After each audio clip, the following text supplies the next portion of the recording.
Northeast Georgia, it's time for you to get ready for the winter weather ahead.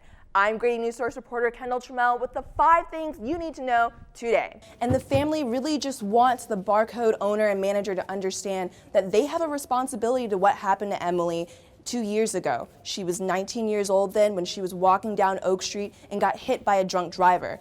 Now she's strong, she's laughing, but her mother says there's not always something to laugh about. And she was more than just a classmate to some people. She was a friend, she was an RA here at Russell, and she was also dedicated to community service. And now they're dedicated to keeping her memory alive. And parents are asking for donations ranging from anything from a toy doll to play with, or even a jacket to keep them warm. The reason it's tough to change a word is because once a word is used frequently, its power grows. It takes people who aren't directly affected by the words to start the change. It's why one group locally is taking on one word. Thank you. Take the pledge, sign your name. That's how Special Olympics at UGA is getting people to respect everyone and stop using the R word. Connor Groover is one of the 200 people who came out to Tate Plaza today to be a part of that change. I think using the R word is something really subconscious that a lot of people do. I remember I did it when I was a kid a lot of times because it's easy and everyone else was doing it, but I never really thought about what it meant and the effect it can have on people. It's creating a stereotype and it's impacting people without directly saying it to anybody. It's putting a label on a group of people, and unfortunately it's a word that was socially acceptable to use many decades ago, but it's something that needs to change socially. Signatures are easy. Getting the word to disappear, not so much. No, it will not go away instantly. The words don't have power on their own. They mean nothing. Right. They only mean things because people use them. There you go. The ribbon was cut and customers were quick to come into Cheddar's Casual Cafe and see what the new restaurant had to offer. Pappy Galobe says he's sure this won't be the last time he signs off on receipt at Cheddar's. I work at one of the first stores that was in the area. I work at Lowe's, which is a neighbor, so we'll have quite a few coworkers visiting frequently on a daily basis.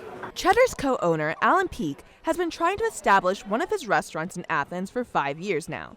He says he's glad to be in the center, a place that attracts both Clark and Oconee customers. We were trying to look for where the best opportunity was, and with the new retail area around here, a lot of the new retail shops opening up recently, we thought this was the best spot. The Oconee Shopping Center started off with a few retailers. Now it has more than 25 tenants and more than 25 suites still open.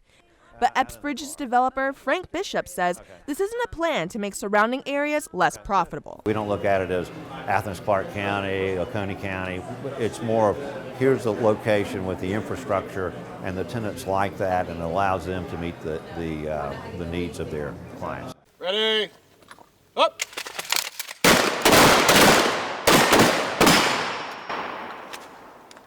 Good, set it up, we'll do it again. It's no day off for Hugh Long. He's out on the range with the rest of these officers, checking their form and their aim. He's not an officer yet, but he says he knows his training will pay off for him when he is. I think it's vital. Your life could depend on how well you can manipulate whatever firearm you're using that day. Firearms instructor Eric Lund wants all the people he trains to feel comfortable out here on the range and in real-life situations. It's one of those skills that we actually use the least, but we probably need the most. This may be for practice right now, but in real life, if the target is right there and you're standing right here where I am, you want to make sure that the officer has control of his gun. Even officers who have been to sessions like these before say there's always something new to learn. And I've taught all over the United States, but I'm learning stuff here today that I've never heard before. So it brings things back to my agency at the cost of $180. I can go back and train 400 people how to do the same thing.